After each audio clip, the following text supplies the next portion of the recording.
Babasahin ko na lang po kung hindi nyo makita ha. Ito po yung official statement ni VP Inday Sara.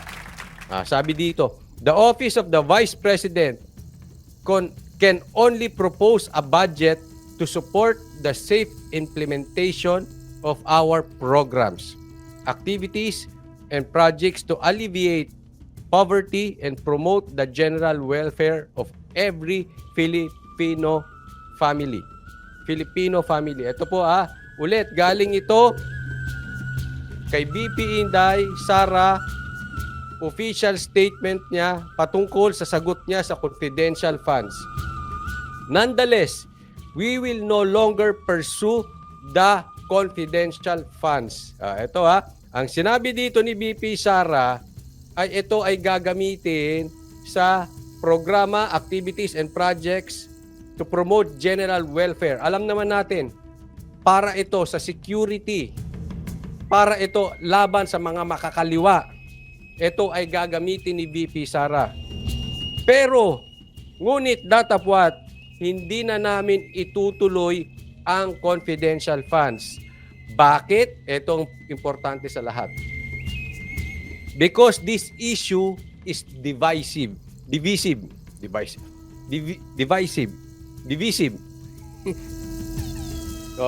will divide us.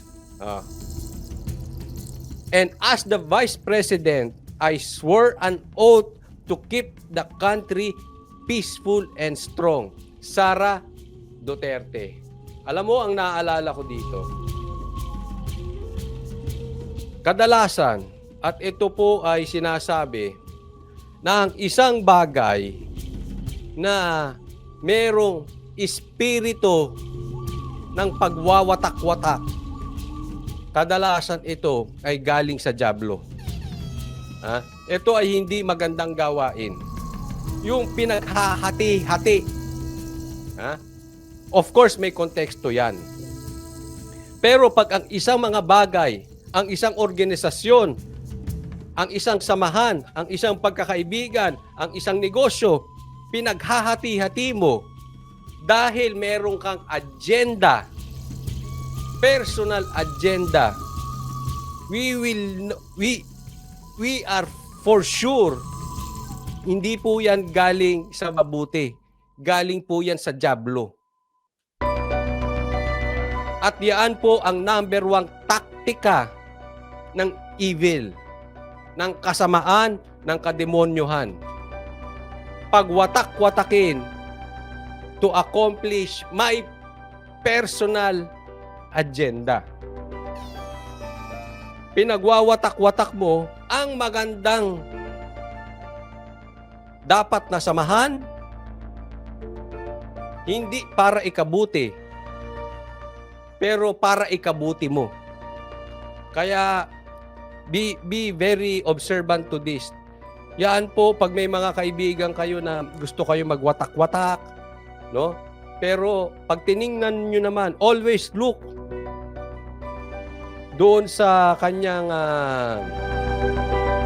motibo. Kung ang kanyang motibo ay pangsarili, dahil may pagkaswapang lang, gusto siya lang lagi napapansin, siya lagi ang bida, siya lahat, siya. Ingat kayo sa kaibigang ganyan. Napakadelikado po niyan. Ito pong statement ni VP Sara, ako ay nabilib dito. Kailangan matuto kung merong mga political advisor dito si Speaker Romualdez. Tingnan niyo po yung statement ni Sara. May kasamang sakripisyo at hindi dinidivide at walang atake. Walang name drop. Isa-isahin po natin yan. Alam niyo po, yung nangyari na pagdating sa confidential funds, pagdating sa mga politiko, madali magbida-bidahan. Madali gumawa ng isang bagay, tapos ikakabit mo, etong ginagawa ko para sa mga Pilipino. Kahit ikaw, kahit ako, kahit sino sa atin, madaling sabihin. Kaya ako to ginagawa para sa mga Pilipino. Madaling magsalita ng ganon. All the more kung ang mga magsasalita ay mga politiko. Karamihan dyan, mga plastic. Karamihan dyan, nabuhay para maging plastic. Karamihan dyan, taon na ang binibilang sa pagiging plastic. Kaya sanay na sila at hindi sila tinatablan. Ngayon, Coach Oli, sige, ganyan. Paano mo naman malalaman kung siya talaga ay mayroong talagang puso para sa mga Pilipino? Kung yung kanyang sinabi ay talagang ginagawa niya para sa Pilipino. Tatandaan natin, ito isang senyales. Pag may kasamang sakripisyo. Kaya nga sabi ko, walang unity kung hindi kayo magsasacrifice. Kaya nabilib ako dito sa ginawa ni VP Sara dahil ang binitawan niya dito, ang katumbas ng salitang ito, because this issue is divisive, and as the Vice President, I swore an oath to keep the country peaceful and strong. Yang statement na yan, bilyon po ang halagang binitawan niya. Bilyon po ang sinakripisyo niya dyan. Hindi ko pinagtatanggol si Sara, hindi ko sinasabing iboto niyo si Sara, malayo pa ang 2028. I, myself, hindi ko pa alam kung kanino ako. But I always look at the now. Ano ba ginagawa? Remember what I told you? Tingnan muna natin yung resibo until 2028. Huwag apelyido. And this time, maganda itong sinabi ni Sara. Dahil yung sinabi niya, nakataya siya. Yung sinabi niya, may kasamang sakripisyo. Ang dali kasi magpanggap eh. Itong gagawin ko, dalhin natin ang pera sa West Philippine Sea. Doon natin. Tayo ay... Tanong, yung sinasabi mong yan, nakasakripisyo ka ba? Diba? Lagi nyo tingnan nyo isang taong ganyan. Madali magbida-bida. Madali maging Jollibee. Magpakitang gila sa salita. Para sa akin ang salita, tigsisin ko yan. Tingnan mo ang gawa. Tingnan mo sakripisyo. Laging may ganun. Bagamat hindi pera ni Sara ang sinakripisyo niya dito, hindi niya hinawakan. Makikita mo ang tao pag ang hawak sa pera matindi. Ipaglalaban niya yan at all cost. Pero si VP Sara, nung napansin na niya, magkakahati-hati lang tayo at mawawala saysay yung sinabi ni Marcos na unity, bitawan na natin. Binitawan niya. At parang sinabi niya, oh, eto bola. Nasa sa inyo na yan. Basta sa akin, wala. Oh. Laging ganun, ha? Para hindi tayo naloloko. Kaya pag tinitingnan ko si PRRD, ilang taong politiko yung tao, yung mama. Tingnan mo ang sakripisyo. Walang magagarang kotse, walang magarang bahay. Tinikwento niya, nagdula siya sa gikan. Bakit? Kasi yung hagdan nila yung paikot lang. Kaya siya nadala sa ospital, di ba? Kasi yung matarik yun, yung paikot lang. Isipin mo, presidente, ganun ang hagdan. Eh baka yung iba, barangay captain lang, ang hagdan yan, dalawang hagdan na parang pang hotel, yung pasalubong pang ganon. Pansinin nyo mga barangay captain nagpapatayan. Ang dami ng patay ngayon, ha. Itong si PRRD, simple ang buhay. Kaya alam mo, wala akong kabilib-bilib dun sa mga nagsasalita ng mga dilawan na pinagmamalak nila. Nagkakamay sila sa pagkain. Walang sakripisyo dun, mga brad.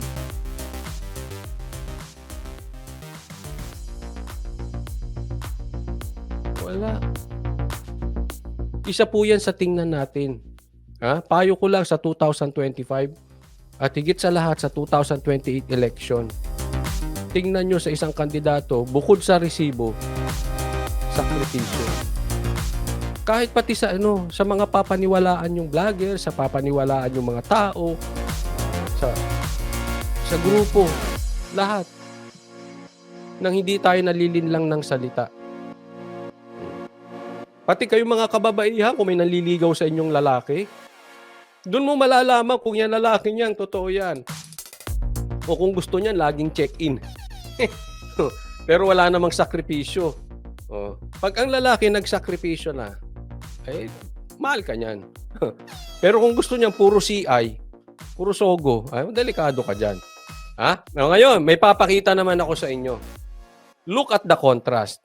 Nababasa niyo ba? Okay. Ito naman, nilabas ng politiko. Ito ay, di ko alam kung verbatim ito, pero ito raw yung statement. Ito yung statement ni Tamba. Ayan yung statement nilabas ng politiko. Anong konteksto nitong konteksto nitong sinabi ni Tamba?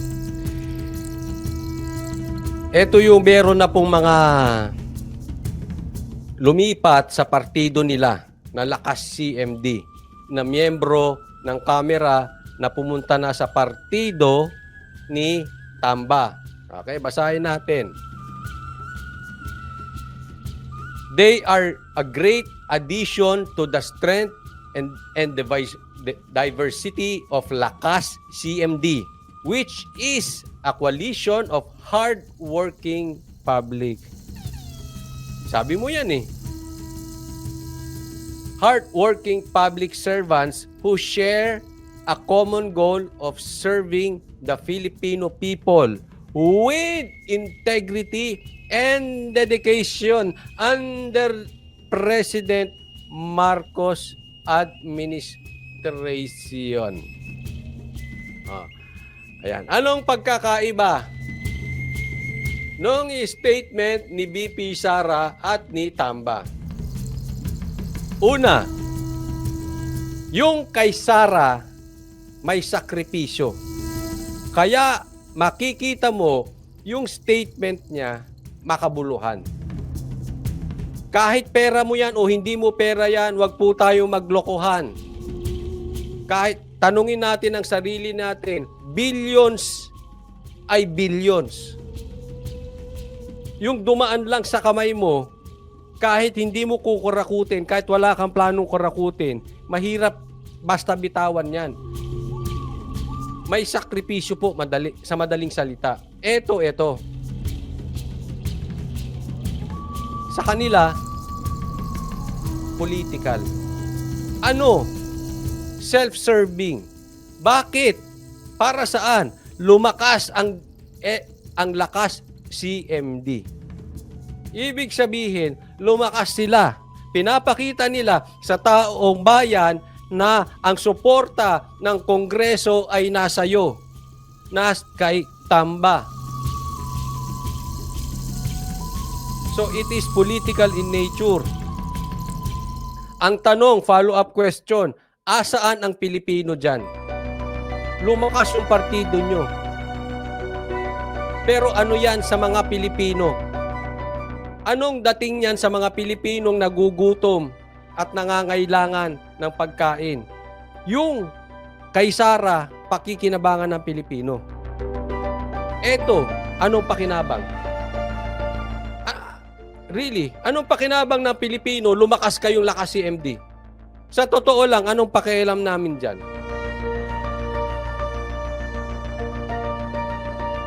Di ba? Kayo lang nagpapalakas, self-serving. Ipinapakita mo sa taong bayan, suportado ka. Romualdez, this is not about you and you. Yung kay BP Sara, tingnan ninyo. It's about the Filipinos. Etong statement niya, it's about him. Him and him. Alam mo, naaawa. Sa totoo lang, ngayon parang may konting kurot sa puso ko. Medyo naaawa ako kay Tamba. Kasi nakikita ko po yung kanyang parang karakter na ang kanyang parang happiness, ang kanyang goal sa life is yung approval ng iba.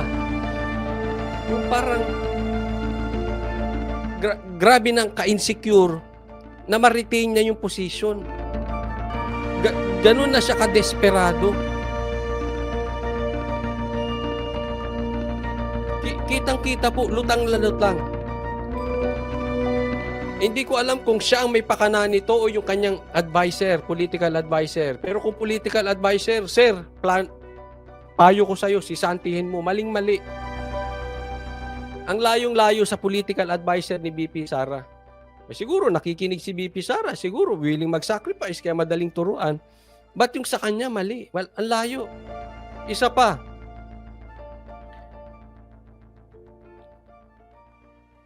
Tingnan nyo to.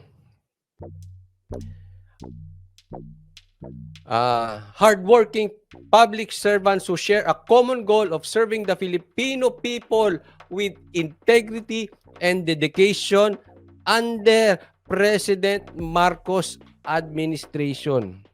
Anong mapapansin ninyo? Pilit na palit. Pilit na pilit isingit yung pangalan ni Marcos. Talagang alam mo na naaawa ako sa kanya. Dito lumulutang yung yung pagka-insecure nga, yung walang tiwala sa sarili. Kailangan niya itong mga ito, kailangan niya ng approval, kailangan niyang maidikit sa pangalan ng Marcos. Parang si Rojas. Ganun nga ganun. Alam nyo, meron akong nakita, meron akong vlogger na hindi ko na lang babanggitin kung sino ha. Pero sa industriya ng mga vloggers, kilala nila ito. Ha? Ingat din kayo sa ganitong klaseng tao. Yung mahilig mag-name drop. Anong ibig sabihin pag ang tao mahilig mag-name drop? Insecure yan. Wala yang sariling accomplishment na ipinagmamalaki. Kailangan niya maging belong doon sa ipinagmamalaki niya, kakilala ko si ganito, kakilala ko si ganito, kakilala ko si ganyan. Ang totoong may kakilalang ganun, kahit tahimik ka, makikita mo, well connected. Makikita mo sa mga vloggers. Hindi yung magsasalita ng, ay si General, ay si Lieutenant ganito, ay si PNP Chief, ay si... Laging may ganun. Ha?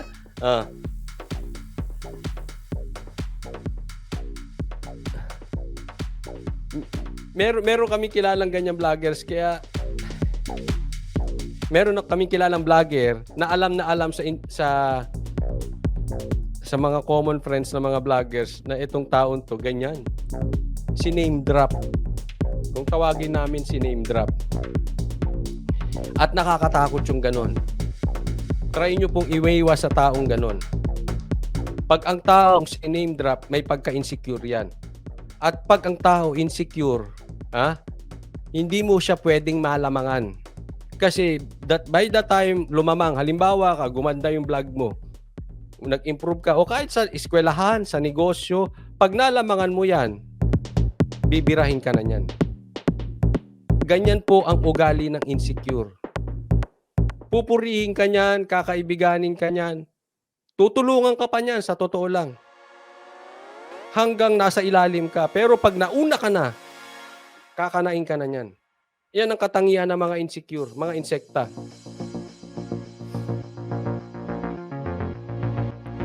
And one sign niyang name dropping. Cora Del Rosario, maraming salamat po sa stars. Sabi ni Grace Walls, si Taning ba yan, Coach?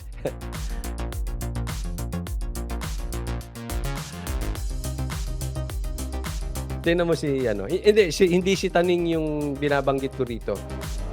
Pero kita mo yan si Taning, di ba? Mahilig din mag-name drop. Pero hindi siya yun, hindi ito siya binabanggit. Hindi ko naman siya kasi kilala personally. Ito kilala namin personally. sa ano,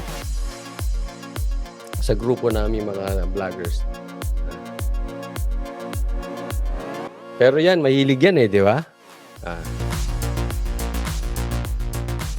Taning and the likes, mahilig yan. Mahilig mag-name drop. So ito, pinapakita nila, may lumipat sa kanila. And asahan po ninyo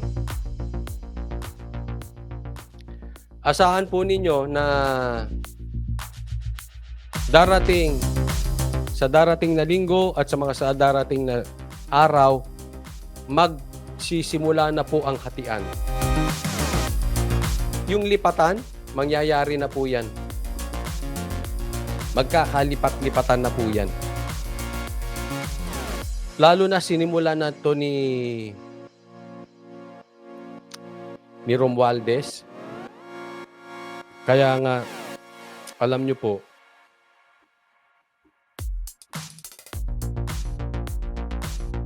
nabibilib ako doon sa ano? Ang mga nanindigan pa ngayon kay kay Duterte, kay PRRD at kay Sara, mga babae. Mga babae pa yung mga naninindigan sa kanya.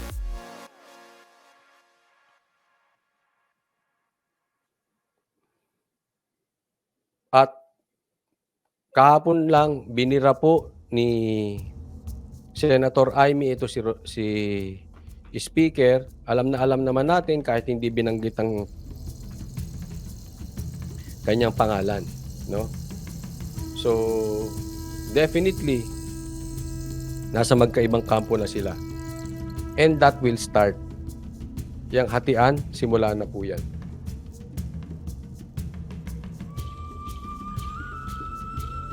Okay, diretso po tayo.